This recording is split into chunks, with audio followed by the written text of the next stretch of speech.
नमस्ते बच्चों। आज हम पढ़ेंगे जुलाहे की कहानी। जुलाहा जो बहुत मेहनत और लगन से हमारे लिए कपड़ा बनाता है और उस कपड़े को हम तरह तरह के फैशन के अनुसार बनाते हुए अपने आप को साज और सज्जा से सजाते हुए अपने मन को खुश करते हैं। तो यहाँ पर कह रहे हैं कि हमारी मौलिक आवश्यकताएं हैं हमारे जीवन की रोटी, कपड़ा और मकान। और यदि मौलिक आवश्यकताओं को पूरा करने वाले लोगों को हम याद न रखें तो ये अच्छी बात नहीं होगी। आत्मकथात्मक शैली में लिखा गया यह पाठ हमारे शरीर को ढकने के लिए कपड़ा प्रदान करने वाले जुलाहे के श्रम और सम्मान के प्रति समर्पित है। तो शुरू करते हैं पाठ, जुलाहे की कहानी। मैं जुलाहा हूँ। कुछ लोग मुझे बुनकर या तंतुवाय भी कहते हैं। जितना पुराना यह संसार है, मेरी कहानी भी उतनी ही पुरानी है। मतलब जुलाहा खुद आपको अपनी कहानी बता रहा है और कह रहा है कि मुझे जुलाहे के अलावा बुनकर और तंतुवाय भी कहते हैं लोग बाग। कहा जाता है कि विधाता सूर्य की किरणों द्वारा दिन रूपी श्वेत वस्त्र बुनते रहते हैं और अंधकार द्वारा रात्रि का काला वस्त्र। विधाता हमारे सबसे पहले पूर्वज हैं। लो, मैं तो अपनी कहानी स्वयं सुनाता हूँ। वो कह रहे हैं कि जिस प्रकार ईश्वर जो है वो हमें दिन और रात प्रदान करते हैं, उसी तरह हम सफ़ेद, काले और रंगीन वस्त्रों का निर्माण आपके लिए करते हैं। वो कह रहे हैं कि जब संसार के लोग सभ्यता और संस्कृति के प्रांगण में प्रवेश भी न कर पाए थे और नग्न अवस्था में वनों और पर्वतों की खाक छानते फिरते थे तथा जब उन्हें खेती बाड़ी करना भी नहीं आता था, तब हमने ही सर्वप्रथम उन्हें वस्त्र प्रदान किए थे, सभ्यता की दीक्षा दी थी। हमने ही ऊन, जंगली कपास तथा तंतुओं वाली उन अन्य वस्तुओं से वस्त्र तैयार किए थे और उन्हीं से मानव समाज की नग्नता दूर की थी। वो कह रहे हैं कि हम समाज के पहले प्राणी हैं जिन्होंने समाज को एक सभ्य तरीके से रहना सिखाया। क्योंकि आपको तो पता है ना कि पहले जो थे मनुष्य वो जंगलों में रहा करते थे और उन्हें वस्त्रों की आवश्यकता भी नहीं होती थी, या सिर्फ आवश्यकता थी लेकिन उन्हें बनाना नहीं आता था। तो जुलाहा कह रहा है कि मैं सभ्यता के प्रांगण में सबसे पहले आया था, आंगन में सबसे पहले आया था और मनुष्य को सभ्य बनाने में मेरा बहुत महत्वपूर्ण योगदान है। वेद विश्व साहित्य में सर्वाधिक प्राचीन ग्रंथ माने जाते हैं। मैं आपको बता दूं कि वेदों में हमारे हाथों से बुने गए वस्त्रों की भूरी भूरी प्रशंसा की गई है। मतलब विश्व साहित्य का पहला अंग वेद, उसमें भी जुलाहों के बारे में बताया गया है। जुलाहा कह रहे हैं कि वहां पर हमारी बहुत प्रशंसा की गई है। भूरी भूरी मतलब बहुत अत्यधिक प्रशंसा। मनु महाराज ने तो हमारे बुने वस्त्रों की प्रशंसा करते हुए यहाँ तक कहा है कि यदि आप गृहस्थी में सुख चाहते हैं तो गृहिणियों को सदा वस्त्र देकर उनका सम्मान करें। मतलब महिलाओं के सम्मान करने के लिए उन्हें वस्त्र आदि प्रदान करें तो यह उनके लिए एक सम्मानित स्थिति होगी। इसके द्वारा मनु ने बताया है कि तब भी वस्त्रों का महत्व बहुत अधिक था।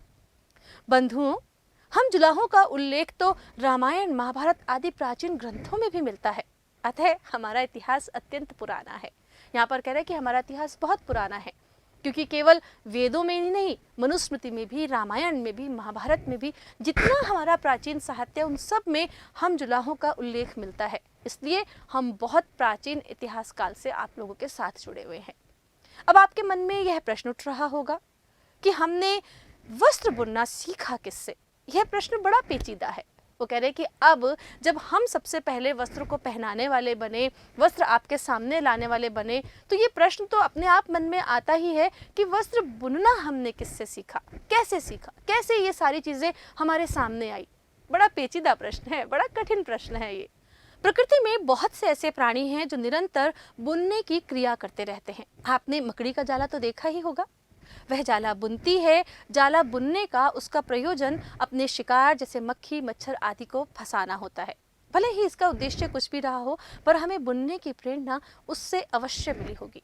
वो कह रहा है कि जहाँ तक मेरा दिमाग चलता है वहाँ तक तो ये कि हमने वन्य प्राणियों में केवल मकड़ी को ही देखा है जाला बुनते हुए। उसका उद्देश्य तो कुछ और है कि वह अपने शिकार को फंसाने के लिए जाला बुनती है, पर हमने उसी से सीखा है इस बुनने की पद्धति को, इस प्रक्रिया को। कला में दक्ष दूसरा प्राणी है बया पक्षी। आपने देखा है बच्चों, वीविंग बर्ड्स जिसे हम बोलते हैं। बया पक्षी को आपने देखा होगा कि पेड़ों पर बोतलों की आकृति के घोंसले बुनती है। ऐसा प्रतीत होता है मानो उल्टी बोतलें लटकी हुई हों। उनकी बुनाई देखकर हम मुग्ध हुए बिना भला कैसे रह सकते हैं। मुझे पूर्ण विश्वास है कि बया पक्षी बुनने की कला में हमारा गुरु अवश्य रहा होगा। अब दूसरा उदाहरण देते हुए बोलते हैं कि प्रकृति से ही हमने सीखा, प्रकृति के ही प्राणियों से हमने सीखा। तो दूसरा जो प्राणी है वो है बया, जो अपना इतना सुंदर घोंसला अपनी चोंच से बुन बुन कर बनाती है, लगता ही नहीं कि एक छोटे से पक्षी की ये कलाकृति है। हमारा कर्म बड़ा ही पवित्र है।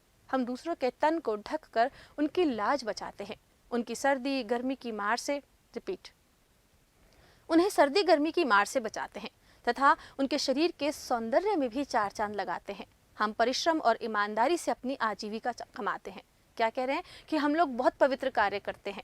लोगों को सर्दी गर्मी वर्षा से बचाने के लिए हम कपड़े प्रदान करते हैं और साथ ही साथ ये कपड़े उनकी सुंदरता में भी चार चांद लगाते हैं। तो हम इस बहुत ही प्यारे से कर्म को कर करके अपनी रोजी रोटी कमाते हैं। आजीविका चलाना मतलब अपनी रोजी रोटी कमाना। इसी पवित्र कर्म में लीन रहते हुए हमारे अनेक पूर्वजों ने ऊंची पदवी प्राप्त की। महात्मा कबीर कर्म से जुलाहा ही तो थे। अब यहाँ पर वो कह रहे हैं कि इसी क्रम में, मतलब जुलाहे और बुनकर आदि लोगों के क्रम में आपने नाम सुना होगा कबीरदास जी का, जो जुलाहे का ही काम करते थे। कितना विश्व में उनका नाम है, सम्मान है। उन्होंने करघे के पर काम करते करते ईश्वर भक्ति के अनेक दोहे और शब्दों की रचना की। उनके दोहों की बानगी आप भी देखिए। वो कह रहे हैं कि जब वो करघे पर काम करते थे तो साथ ही साथ ईश्वर का भजन भी करते थे, मनन करते थे, और अनेक दोहों और कबीरदास जी के जो शब्द हैं उनकी रचना उसी समय की गई है। क्या कह रहे हैं? गुरु गोविंद दोऊ खड़े काके लागू पाए, बलिहारी गुरु आप नो गोविंद दियो बताए। वो कह रहे हैं कि उन्होंने कितने सुंदर सुंदर पदों की रचना की है कि गुरु और गोविंद दोनों हमें जब रास्ते में मिलते हैं तो मन में संशय आ जाता है कि मैं किसके चरण पहले छूं, गुरु के कि ईश्वर के। लेकिन बलिहारी गुरु आपनो, वो कहते हैं कि सबसे पहले तो हमारे गुरु बलिहारी हैं, जिन्होंने गोविंद से मिलने का हमें रास्ता बताया है। मतलब ईश्वर से मिलने का जो रास्ता है वो गुरु ही हमें बताता है, इसलिए सबसे पहले मैं गुरु के चरण स्पर्श करूंगा। आगे कबीरदास जी कहते हैं, सुख में सुमिरन न करे, दुख में किया याद, कहे कबीर ता दास की, कौन सुने फरियाद।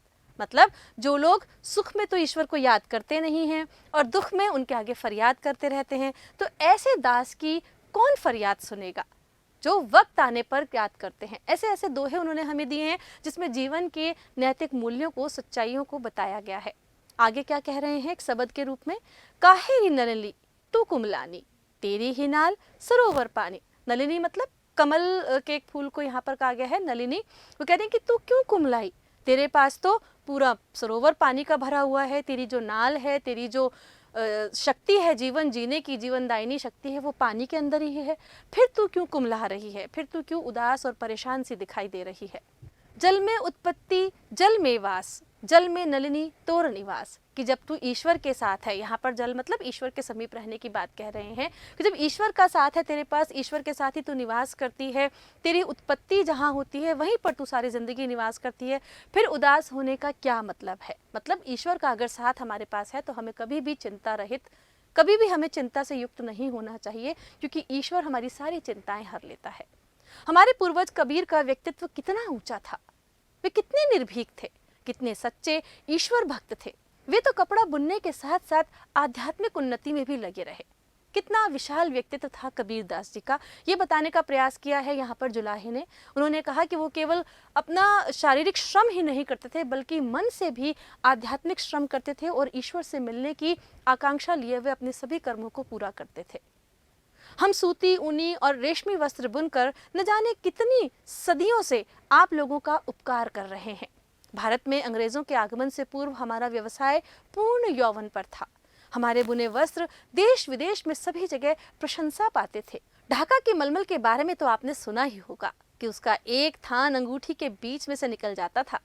यहाँ पर जुलाहा कह रहा है कि हम इतने प्राचीन काल से आपके लिए काम करते आ रहे हैं कि जब अंग्रेज हमारे यहाँ पर आए थे तो उस समय तो हमारा जो एक व्यवसाय था वो पूर्ण उपलब्धियों पर था, इतना आगे बढ़ चुका था कि देश विदेश में भी हमारे बनाए हुए वस्त्रों की मांग थी। बच्चों आप जानते हैं ना कि उस समय मशीनीकरण इतना नहीं हुआ था, उद्योग धंधे इतने विकसित नहीं हुए थे, लोग हाथों से ही काम किया करते थे। तो ये जुलाहे बहुत सारे थे हमारे देश में बुनकर जो कपड़ों का निर्माण करते थे, और वास्तव में हाथ की बनी हुई कारीगरी जो है आज भी उसका मुकाबला हम कहीं नहीं कर सकते। यहाँ पर उदाहरण देते हुए कहा है कि ढाका से एक मलमल आती थी जो इतनी सॉफ्ट होती थी कि पूरी एक अंगूठी में से उसका पूरा थान निकल जाया करता था। आगे वो जुलाहा क्या कह रहा है कि कितनी सूक्ष्म कताई और कितनी सूक्ष्म बुनाई थी। हमारे बुने कालीन, दरियां, रेशमी सूती वस्त्र, शाल, दुशाले आदि भारत के व्यापार को चार चांद लगाते थे। भारत में अंग्रेजों का आगमन हमारे लिए दुर्भाग्य बनकर आया। अंग्रेज शासकों ने हम पर अनेक अत्याचार किए, यहाँ तक कि कई कुशल जुलाहों के हाथ कटवा डाले। वे तो स्वार्थी एवं मक्कार थे। अपने देश की मशीनों पर बुने कपड़ों की बिक्री हमारे देश में करके मालामाल होते गए और हमारा व्यवसाय दिन प्रतिदिन क्षीण होता चला गया। हमारे सामने रोजी रोटी की समस्या खड़ी हो गई। यहाँ पर जुलाहे ने बताया कि अंग्रेजों के आने से पहले हम बहुत फल फूल रहे थे, लेकिन अंग्रेजों ने आने के बाद हमारा कच्चा माल सारा खत्म कर दिया और अपने यहाँ पर जो उनके देश में स्थित बड़े बड़े कारखाने थे वहाँ पर भिजवाने लगे। हमारे जो जुलाहे हथकरघा पर अपना काम किया करते थे उनके हाथ भी कटवा डाले। वो बहुत धूर्त और मक्कार थे। मक्कार का मतलब धोखेबाज थे। उन्होंने हमारे इस व्यवसाय को कमजोर कर दिया, क्योंकि मशीनों पर बने हुए उनके वस्त्र बहुत खूबसूरत हुआ करते थे और लोगों में भी उनके बनाए हुए वस्त्रों के प्रति आकर्षण उत्पन्न हो रहा था। आगे कह रहा है जुलाहा कि हम तो कृतज्ञ हैं महात्मा गांधी के, जिन्होंने स्वदेशी आंदोलन चलाकर और विदेशी वस्त्रों की होली चलाकर हमारे व्यवसाय को पुनर्जीवित किया। बिल्कुल सही है बच्चों, महात्मा गांधी ने विदेशी वस्त्रों, विदेशी वस्तुओं की होली जलाई और इसमें हमारे देश के बहुत से समाजसेवी, बहुत से राष्ट्रवादी, बहुत से वीर सेनानियों ने उनका सहयोग दिया और हमारे जनता ने भी सहयोग दिया। विदेशी वस्त्रों की होली जलाई गई और फिर से एक बार स्वदेशी आंदोलन चलाकर अपने देश में हथकरघा से बने वस्त्रों को सामने लाया गया।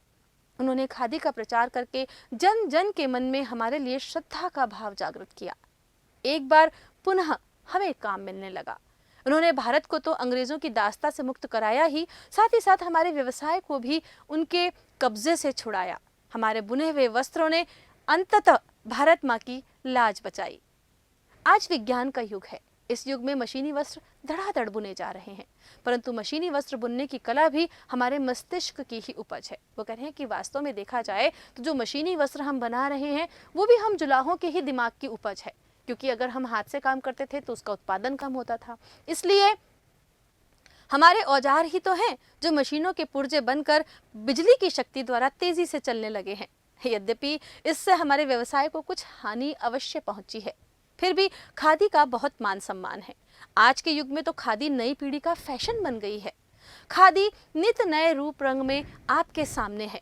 उदाहरण के लिए बनारस में बुनी सिल्क की साड़ियाँ, कश्मीरी शाल दुशाले, लखनऊ के चिकन के वस्त्र, अंबाला में बुनी दरियां, मिर्जापुर के कालीन और हथकरघों पर बुने वस्त्र बहुत ही लोकप्रिय हैं। हथकरघे मतलब एक हाथ से चलाने वाला करघा होता था बच्चों, जिसे हथकरघा कहते हैं।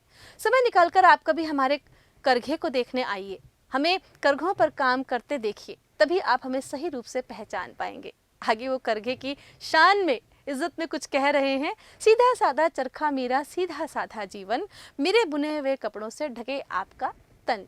यहाँ पर जुलाहे ने अंत किया है बहुत प्यारी सी बात के साथ कि हमारा जो चरखा है बहुत सीधा साधा है, ऐसे ही हम लोग भी बहुत सीधे साधे हैं, बहुत पवित्र काम करते हैं, लोगों को वस्त्र देते हैं और हमारी आजीविका भी इससे चलती है और हमारे बुने हुए कपड़ों से ही आपका शरीर ढकता है। तो आज भी यही संदेश, स्वदेशी अपनाएं, स्वदेशी बचाएं।